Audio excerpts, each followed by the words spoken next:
एक बाई फार अधिकारी होती रोहिण्याची नाना. 5 पतिव्रतेपैकी जास्त अधिकारी होती अजमल दादा. तिचं नाव होतं चंद्रसेना. नवऱ्यासाठी अमृत प्राप्त करणारी बाई. भारतात नाही पृथ्वीवर जितके देश आहे ते सर्व देशात एकच होती, फक्त चंद्रसेना. चुटकी वाजून सूर्याला सांगत होते तू आहेस तोपर्यंत विधवा होणार नाही. दर दर हालत होत ते, दर दर हालत होत. एवढी अधिकारी बाई.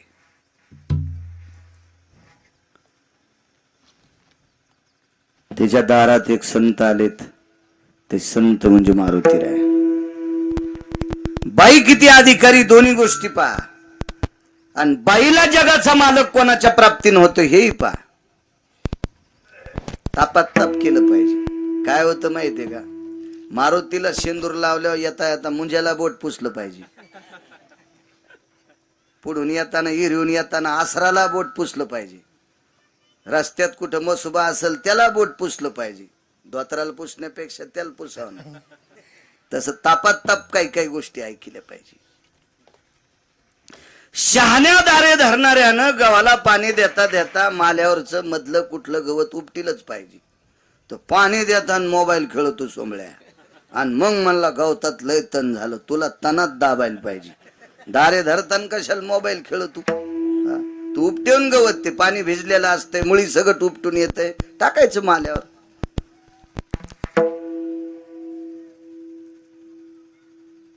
मारुतीराय तिच्या दारात गेले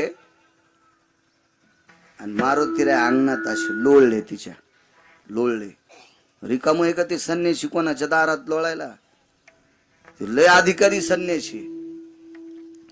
त्या संन्याशासारखा संन्याशी जगात कोणीच झाला नाही. कोणीच नाही, कोणीच नाही. त्या संन्याशासारखा वारकरी पण कोण नाही. तो वैष्णवा माझी अतिश्रेष्ठ. पैठणचे मालक म्हणतात येऊनी जन्मला मरकट. तो वैष्णवा माझी अतिश्रेष्ठ. हनुमंत म्हणावया कनिष्ठ. ऐसा पापिष्ट कोण आहे. ते दया करते. मला एक आठवते, माझं कीर्तन होतं एकदा इथं. रे सुजा होतं एकदा कीर्तन. आणि त्या कीर्तनात स्पीकर बांधायला का लाइटिंग लावायला एक पोरग वरी गेल तर शिखरावर. आणि तिथून आपटलं ते पोरग. काय नाही झालं त्याला. हो, परत दिवशी आमचा पाहुणा तुरी इकायला गेला तर आडतीत नाना त्याचा तुरीहून पाय घसरला. तो गुडघा बी फ्रॅक्चर झाला आणि हात मोडला. तुरीहून घसरला आडतीत. तुरीहून घसरलं. तुरीहून ते शिखरावून पडलं होतं पोरग. मी होतो ते, त्या दिवशीच कीर्तन होतं माझं. मला आठवतंय. तेव्हापासून मग पुन्हा आज आलो. नाही नाही येत जाईन ना. ते असतं आता कधी कधी तुम्ही एसटीत आधी बसल त्याला जागा. योग छान. याही वर्षी सप्ताह छोटेखानी गावे खरंच. माझं एक मत आहे, ज्याला सकाळ पुस्तर उजेड पाहिजे का त्यानं दिव्याची वात बारीक ठुली पाहिजे. टेंभा केला की उजिडलंय मोठा होतो, पण पहाटच्याला तेल संपत आहे आणि ती काजळीनं का नाही सरे डोळे नागपुड्या काळ्या होत्या. त्याच्यामुळे बारीकच. आपलं गाव छोट आहे ना, आकार आकारतच करायचा. हो,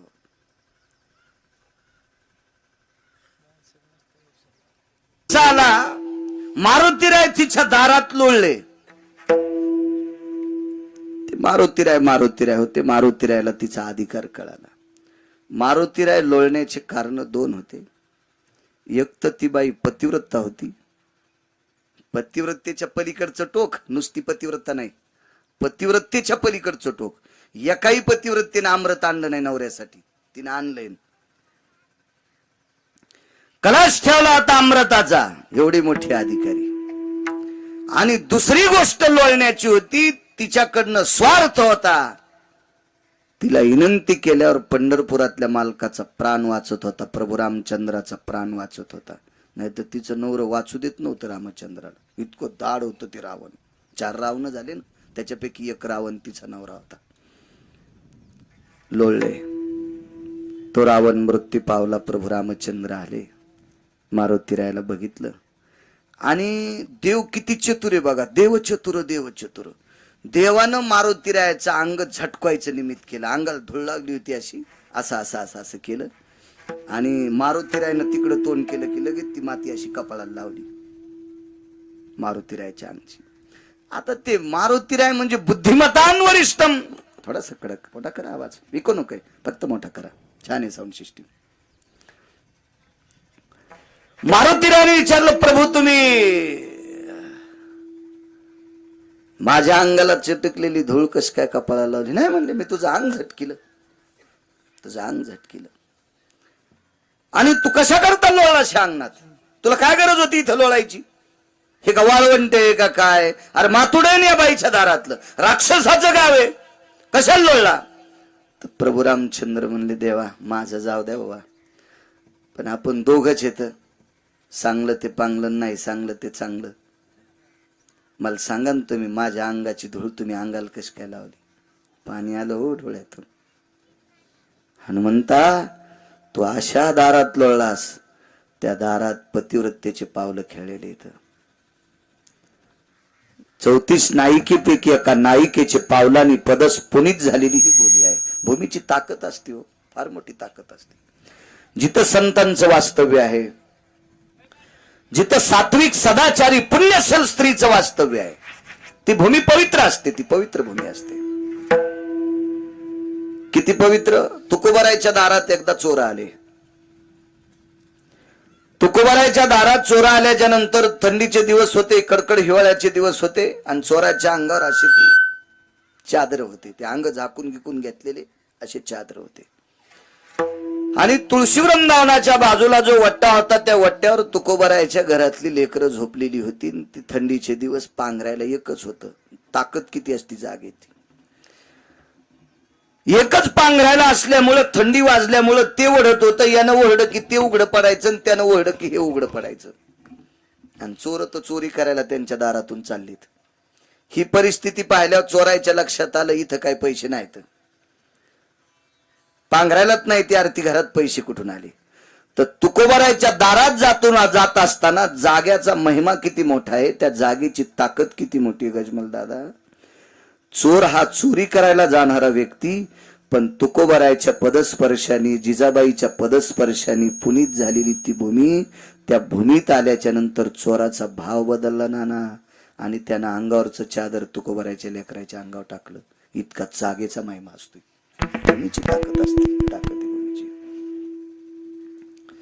राजे हो, कोणी काही केलं असतं ना, इतके लोक पैशावाले आहेत, ते दुसरं पंढरपूर तयार करू शकतात. आता पंढरपूरला काय मंदिर आहेत? याच्यापेक्षा सोन्याचे मंदिर बोराडे मामा करतील लोक. पण चंद्रभागा नाही करता येणार एखाद्या सुमळ्याला. ती कशी करता येईल? त्याच्या बापाची जी आगिरी आहे चंद्रभागा करायला, आणि ती फक्त तिथंच आहे. म्हणून जावा तिथंच लागेल. त्याच ठिकाणाला महत्व आहे, त्याच ठिकाणाला. राजे हो, काशीतल्या सारखं मंदिर कुठेही करता येईल. गया नावाची गंगा नाही आणता येणार, चक्रपुष्करणी तीर्थ नाही आणता येणार, मणिकर्णिका तीर्थ नाही आणता येणार. हे कसं आणता येईल? मंदिर करताल तुम्ही, बाकी करू शकत नाहीत.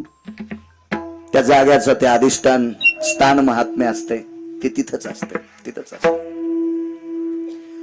कपिलांची मंदिरं सोन्याच्या कपिलाच्या मूर्ती करताल, पण समुद्र तिथं नाही आणता याचा, ते तिथंच आहे. म्हणून त्याच जागेवर कपिलाची मूर्ती शोभेल, त्यावेळेला सौभाग्यवती स्त्रीनं तिथंच जाऊन वाण द्यावा. त्या 3 दिवसाकरता सागर स्थिर असतो, ते तिथंच. ते तुम्हाला करता येणार नाही. हे पैशावाल्यानं नाटकं करायचे नाही, बुद्धिवाद्यानं नाटकं करायचे नाही, विज्ञानवाद्यानं नाटकं करायचे नाही. ते ज्यानं ठरले ते बरोबर ठरवतंय, तुमच्या कोणाच्याही हातात नाही. स्थानाची ताकद आहे. प्रभू रामचंद्राच्या डोळ्यातून पाणी आलं, आणि हनुमंता, अरे या मातीला एका तात्विक सात्विक स्त्रीचे पाय लागलेत रे, ती माती कपाळाला लागावी, गरज आहे. मारुतीरायानं सांगितलं, देवा मी तुमचं भजन करतो, मी तुमचा पाईक आहे, तुम्ही जगाचे बाप आहात, तुमच्या कृपेशिवाय विश्वातली कुठली गोष्ट होत नाही. तर तुम्ही पतिव्रतेचे पावलं लागलेली किंवा सात्विक सदाचारी स्त्रीचे पावलं लागलेल्या ती धूळ कपाळाला लावतात. तुम्हाला एवढी गरज आहे, मी तर तुमचा सेवक आहे म्हणून मी लोळलो ना, म्हणून लोळलो. काम दोन बघा आता याच्यात. फायदा चंद्रसेनेचा पण आहे आणि फायदा मारुतीरायाचा पण आहे. कारण चंद्रसेना सुद्धा एक साध्वी स्त्री आहे आणि मारुतीराय संत आहेत. स्त्रीला साध्वी म्हणावं लागतंय, पुरुषांना साधू म्हणायचं. ती साध्वी आहे. तिच्या दर्शनानं तिच्या पायाच्या अंगाच्या लावलेल्या पायाच्या धुळी रजकणानं मारुतीरायाला उपाय सुचला आणि जगाचा मालक वाचिला. हा मारुतीरायाचा फायदा. पण तिचा फायदा किती? ती कधीपासून विष्णूची आराधना करायची. स्वप्नात देव नाही. अमृत जिंकायची ताकद, पण स्वप्नात देव नाही. चंद्र सूर्य तोपर्यंत वैधव्य येणार नाही ही ताकद, पण स्वप्नात देव नाही. मारुतीराय बघितल्याबरोबर बाईनं लोटांगण घातलं. त्या दिवशी दिवस माळ होता, देवच दारात आला. त्या दिवशी दिवस माळ होता, देवच दारात आला. पण 7व्या अवतारात मर्यादा पुरुषोत्तम प्रभू रामचंद्र एक पत्नी व्रत होत, नियम होते, साधना होत्या. याच्याकरता तिच्या अंथरणावर जाता नाही आलं. तिच्या अंथरणावर नाही जाता आलं. मधला जो काय प्रकार झाला तो सोडून द्या.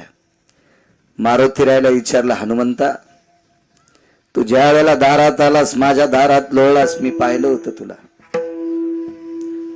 माझ्या अंगणातल्या धुळीची काय ताकद असेल ते तुला माहित आहे नाही, मला काही समज नाही. पण तुझ्या पायात काय ताकद आहे मला माहित होतं. याच्याकरता लोटांगण घातलंय, 1000 वर्ष चिंतन केलंय. आज तुझ्या पायामुळं घरात जरी नाही आला तर बघायला भेटलाय. तर मारुतीरायाने सांगितलं, बाई या अवतारात जरा बंधन आहे म्हणून घरात नाही आला. लक्षात ठेव, माझ्या पायाची ताकद वाया जाणार नाही. तू नुसती भेटीची अपेक्षा काय करते? पुढच्या जन्मात तुझा पती होणार आहे, नवरा होणार आहे. आणि खरंच जगाच्या मालकानं या चंद्रसेनेला द्वापार युगात लग्न केलं. ताकद कोणाची? मारुतीरायाच्या पायाची. म्हणून पैठणचे मालक पहिल्या कडव्यात म्हणतात, हरी प्राप्ती शिव पाय, हरी प्राप्ती शिव पाय, हरी प्राप्ती शिव पाय, हरी प्राप्ती शिव पाय,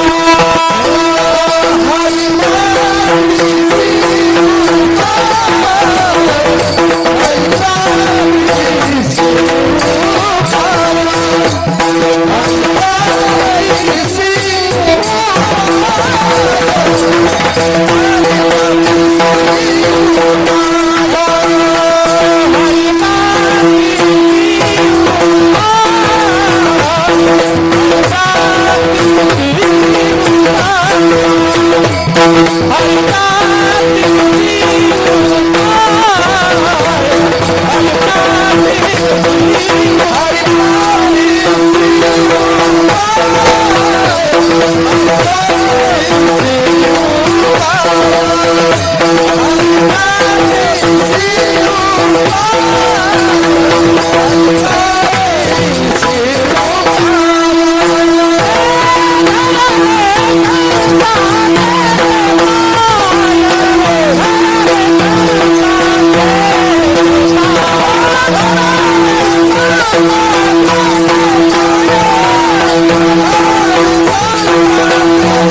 काय ताकद आहे राजांनो.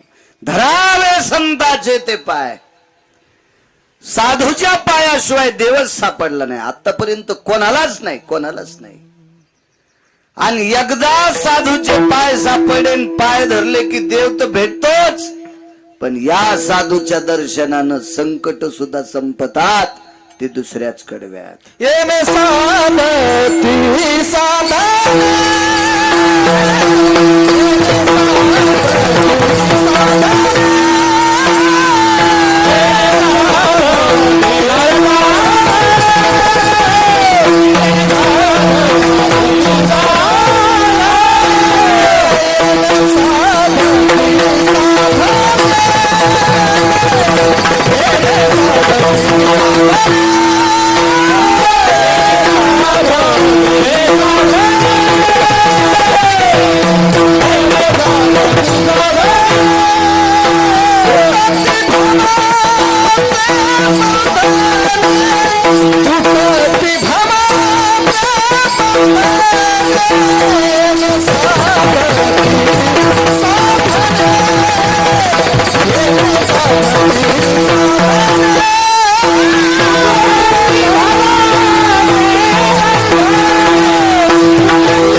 संतांच्या कृपेने संपतात, तुटतात.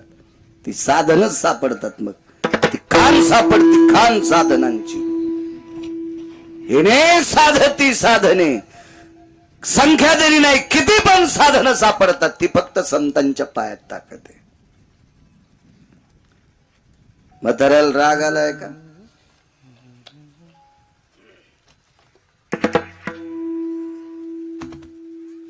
त्याला का राजाचं नालायक कट्ट बोललं होतं त्या म्हाताऱ्याला. नालायक कार्ट होतं, बुजदिल होतं, भडवं.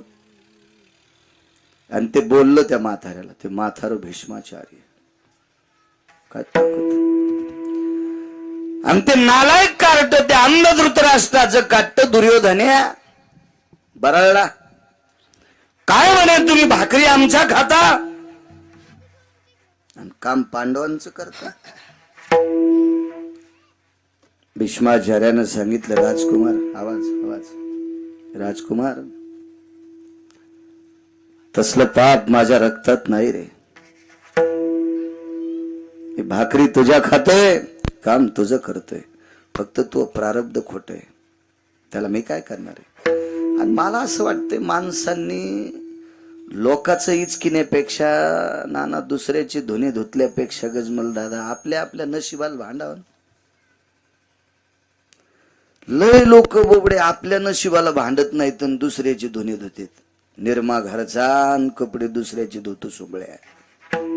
काय फायदा आहे तुला नालायका, दुसऱ्याची कपडे इचकी तू. आपल्या प्रारब्धाला बांधलं पाहिजे. दुर्योधन नालायक होता हो. भीष्माचार्य त्याच्या बाजूला आहेत, द्रोणाचार्य त्याच्या बाजूला आहेत, कर्ण त्याच्या बाजूला आहे. शिवय महाभारतातला कर्ण, शिव शिव शिव, तो कर्ण बाजूला आहे, कृपाचार्य बाजूला आहेत. मग एवढे मोठे रथी महारथी जवळ असताना किती गोड वागायला पाहिजे, पण चुकीचं वागणूक. आणि म्हाताऱ्याला सांगितलं, भाकरी आमच्या खातान, काम दुसऱ्याचं करता. म्हणजे गाडीत आमच्या बसायले, मतदान दुसऱ्याला हाणायले. म्हणजे बिल्ला आमचा आहे, पक्षाचा झेंडा आमचा आहे, रुमाल आमच्या पक्षाचा आहे, आणि गाडीतून उतरले की पुढच्याच्या कानात सांगता, मतदान आम्हाला नको आणू, त्याला आण. सध्या मतदान तर गथुड्यावच असते. जिचं गथुडं जड ती पाहुणी गोड. रिकामे येणाऱ्या पाहुणीला कोण नाही. तिनं भैमुगाच्या शेंगाची थैली आणा, माझी जी कवाशी आल्यात, आणि पाट्याहून पायी पायीच आलात का, गाडी पाठीली असती ना, जी उलथाल्या का आली ती घाम पुशीत पुशीत, पण शेंगाची थैली आणली की जी आवडती. बोटुळ्याचं गठुडं, वड्याचं गठुडं, पापडाचं गठुडं. म्हणून तर माणसं म्हणायचे, जिचे गठुडं जड ती पाहुणी गोड.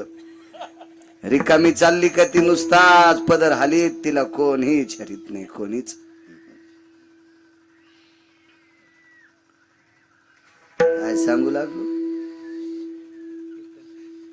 कीर्तन.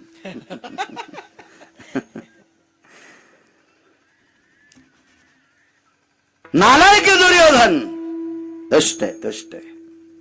राग आला मथऱ्याला आणि मथऱ्यानी पण केला. उद्या सकाळी निष्पांडवी पृथ्वी केली, एक पी जिता ठेवणार नाही पांडव. हे हुशार म्हातारं होतं, ते अधिकारी म्हातारं होतं. महाराज त्या मथाऱ्याच्या ताब्यात यम होता. बोराडे मामा यम होता, यम यम यम होता, यम. 7 लोक मरत नाहीत, ते चिरंजीव, त्यांच्याकडे यम येत नाही. पण या चिरंजीवापेक्षा श्रेष्ठ कोण असेल तर भीष्माचार्य होते. इच्छा मरणी होते, मरायचं नाही तर नाही, आणि मरायचं चल यमा घेऊन जाय, ही ताकद भीष्माचार्यात. आणि पण केला, उद्या दुपारी एकही पांडव शिल्लक ठेवणार नाही. इतकं नाचू लागला दुर्योधन. पांडव त्याचे सख्खे चुलत भाऊ होते. पा घरातले मेल्यावर जे दिवाळी करीत होता तो दुर्योधन आरामखोर होता. पांडव आणि कुंती जळाली असं कळाल्यावर त्यानं दिवाळी साजरी केली. इतका नालायक दुर्योधन होता. मला वाटतं आजही दुर्योधनाच्या वंशाचे लोक आजही शिल्लक आहेत, आजही शिल्लक आहेत.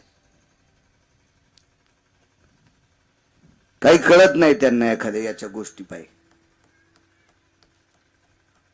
कळत नाही त्यांना कुठचीसाठी. आजही दुर्योधनाचा अंश आहे आपल्याकडे.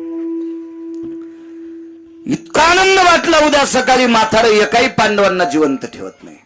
रात्रभर झोप नव्हती पंढरपुरातल्याला, रात्रभर. त्याला माहित होता आपले सगळे प्रयत्न हे नाही साधती साधने.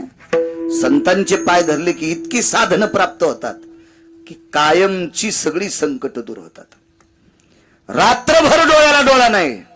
धर्म बसलेले आहेत, अर्जुन बसलेले आहेत, भीम बसलेले आहेत, नकुल बसलेले आहेत, सहदेव बसलेले आहेत. एकही वाचत नाहीत तुम्ही, एक सुद्धा वाचत नाहीत, एक पण वाचत नाही. द्रौपदीला सासू लागला, लक्षात आलं दादा आणि आपले मालक जागे. दादा म्हणजे पंढरपुरातले मालक कृष्ण परमात्मा.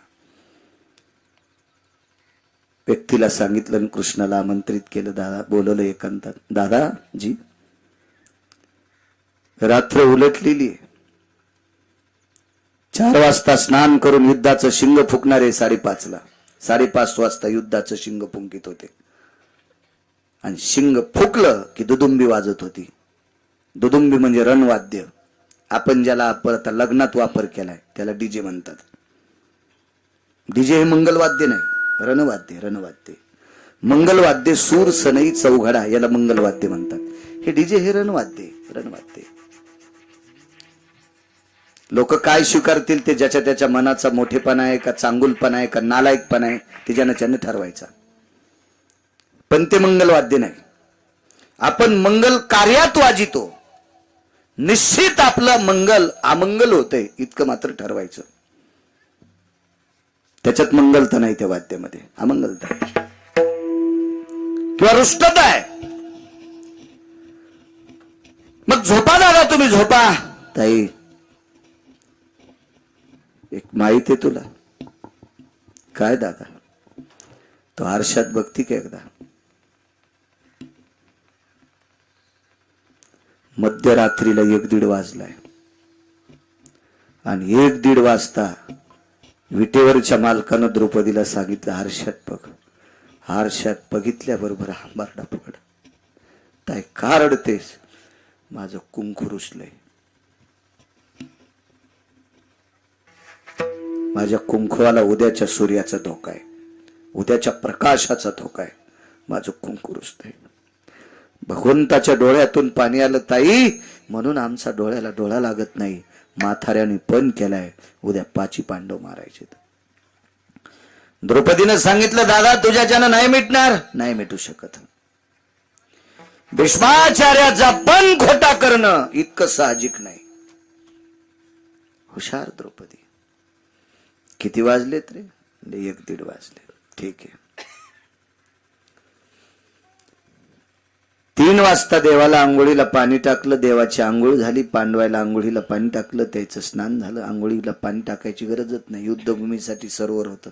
आपण गेलतो ब्रह्मसरोवरावर, कुरुक्षेत्रावर. 5 भावायची 5 ठिकाण होते आंघोळी करायचे, तिथे केले. द्रौपदीनं स्नान आटपलं. आणि ज्योती नावाचं सरोवर, आता लुप्त सरोवर आहे, तिथं भीष्माचार्याचं स्नान आटपलं. शिबिर रावटी दिलेली आहे, त्या रावटीत म्हातारं सकाळच्या नित्यनेमा करता बसलं. आणि द्रौपदीनं सांगितलं, दादा तिथपर्यंत चालावं लागते. येणे साधती साधवी. दादा म्हणजे कृष्ण, देवाला ती भाऊ मानित होती, देवही तिला बहीण मानायचा.